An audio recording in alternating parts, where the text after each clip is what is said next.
পূর্ব বর্ধমানের মন্তেশ্বরে তৃণমূল ও বিজেপি মুখোমুখি হতেই প্রথমে চলল স্লোগান যুদ্ধ। মন্তেশ্বরের তৃণমূল প্রার্থী সিদ্দিকুল্লাহ চৌধুরীকে গো ব্যাক স্লোগান বিজেপির, পাল্টা স্লোগান তৃণমূলের। বিজেপি হারছে বলে হুঙ্কার সিদ্দিকুল্লাহ চৌধুরী। ইচ্ছা করি তো বটেই,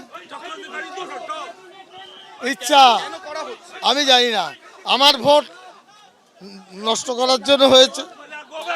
বাইরে আপনাকে গো ব্যাক বলছে। আরে ওসব বাঁদর, বাঁদর ওরা, আমি বলছি বাঁদর ওরা। ওদের ভোট নেই, এজেন্ট দিতে পারেনি, অর্ধেকের মানে 1/4 এজেন্ট দিয়েছে, ওরা কি করবে? সিদ্দিকুল্লাহ চৌধুরী জিন্দাবাদ, তৃণমূল কংগ্রেসের কর্মী সমর্থকরা স্লোগান দিচ্ছেন। অন্যদিকে সিদ্দিকুল্লাহ চৌধুরী গো ব্যাক, সেই স্লোগানও উঠছে।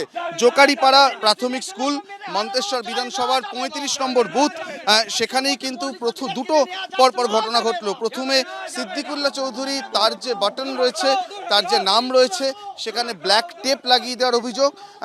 প্রার্থী যেটা নিজে জানাচ্ছেন, তিনি কিন্তু সকালবেলা 11টা অবধি ভোটকর্মীরা জানাচ্ছেন যে এটা একদমই ঠিকঠাক ছিল। তারপরেই সমস্যা হয়েছে, 1টার সময় সেটা নজরে পড়েছে। প্রায় 2 ঘন্টা এই অবস্থায় থাকতে পারে বলে তার আশঙ্কা, এবং 3 ঘন্টা এখানে কিন্তু ভোট বন্ধ হয়েছিল। তারপরেই ভোট কর্মীদের কাছে চলে আসেন কমিশনের আধিকারিকরা। তারা এসে যে অবস্থায় ওই মেশিনটি রয়েছিল সেটাকে সিল করে নতুন একটি মেশিন আনা হয়েছে। এই সময় সিদ্দিকুল্লাহ চৌধুরী ভোট এখানে চালু হলো, তিনি এখান থেকে বেরিয়ে যাচ্ছেন, কিন্তু নাগাড়ে তার গো ব্যাক ধ্বনি বিজেপি কর্মী সমর্থকরা কিন্তু চালিয়ে যাচ্ছেন। আমি অভিজিৎ দাসকে বলবো একটু এই ছবিটা দেখাতে। এখনো কিন্তু সিদ্দিকুল্লাহ চৌধুরী বেরিয়ে যাচ্ছেন। এই সময় বিজেপি কর্মী সমর্থকরা তারা কিন্তু হারবে, সিদ্দিকুল্লাহ চৌধুরী হারবে, ওই জন্য চক্রান্ত করতে হয়েছে। সাধারণ মানুষ প্রতিরোধ তৈরি করেছে, একটা কাজে উন্নয়ন করেনি, একটা এমএলএ সার্টিফিকেট পাইনি, 5 বছর দেখতে পাইনি, 5 বছর তার দেখা পাইনি। একটা ক্যান্সারের পেশেন্টকে সার্টিফিকেট দেয় না, একটা স্কলারশিপের ফর্মের জন্য অ্যাপ্লাই করলে দেখা পায় না, 5 বছর তাকে খুঁজে পাওয়া যায়নি। আজকে ভোটের দিন খোঁজ নিতে হয়েছে, সাধারণ মানুষ তার জবাব দিয়েছে। এই ঘোষপাড়া বুথে মন্তেশ্বরের জোকারি মানুষ জবাব দিয়েছে, মন্তেশ্বরের ঘোষপাড়ার মানুষ জবাব দিয়েছে। উনি বলছেন ইচ্ছাকৃতভাবে ওনার নামে টেপ লাগানো। বলছি সাধারণ মানুষ, উনি হারবেন জেনে এই চক্রান্ত করেছে, উনি হারবেন জেনে এই চক্রান্ত। এখনো যখন কথা চলছে, সামান্য দূরে বুথ, বিজেপির যে প্রার্থী তিনিও কিন্তু সেই বুথে এসে রয়েছেন। এই মুহূর্তে তিনি বুথের ভেতরেই আছেন, ভোট চালু হচ্ছে। আপনারা তো রীতিমতো বিদায়ী মন্ত্রী, বিধায়ক, তাকে তো প্রার্থীকে বিক্ষোভ দেখাচ্ছে।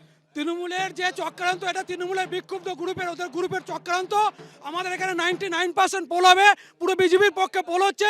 সেই জন্য ওনারা আর এটা সহ্য না করে চক্রান্ত করে এটা করেছে ভোটটা বন্ধ করার জন্য। এর জন্য সিদ্দিকুল্লাহ সাহেব নিজে দায়ী আছেন।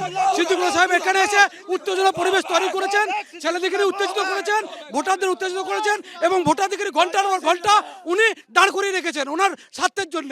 এবং বিজেপি এখানে লিড করবে, মন্তেশ্বরের বিজেপি লিড করবে, এই বিষয়ে কোনো চিন্তা নেই। উনি একদম ওনাদের যে গ্রুপ, সেই গ্রুপিংয়ের রাজনীতিতে বিজেপিকে স্বীকার করতে চাইছেন উনি।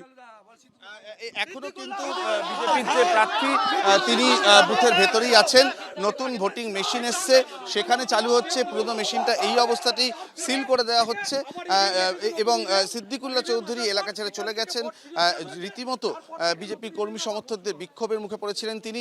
এবার এটাই দেখার যে ভোট যারা আধিকারিকরা রয়েছেন, কমিশন আধিকারিকরা, তারা কি সিদ্ধান্ত নেন। আগের যে মেশিন, যেটা সিদ্দিকুল্লাহ চৌধুরী অভিযোগ জানাচ্ছেন যে বেশ কয়েক ঘন্টা তার নামের পাশে টেপ লাগানো ছিল বলে তাকে ভোট দেওয়ার সুযোগ পাননি মানুষ, সেক্ষেত্রে কী সিদ্ধান্ত নেওয়া হয় সেটা দেখার।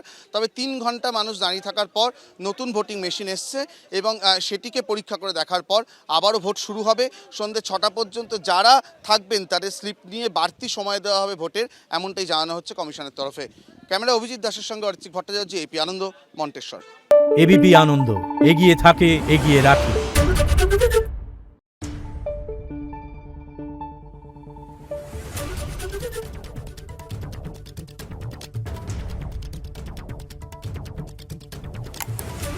Thank you.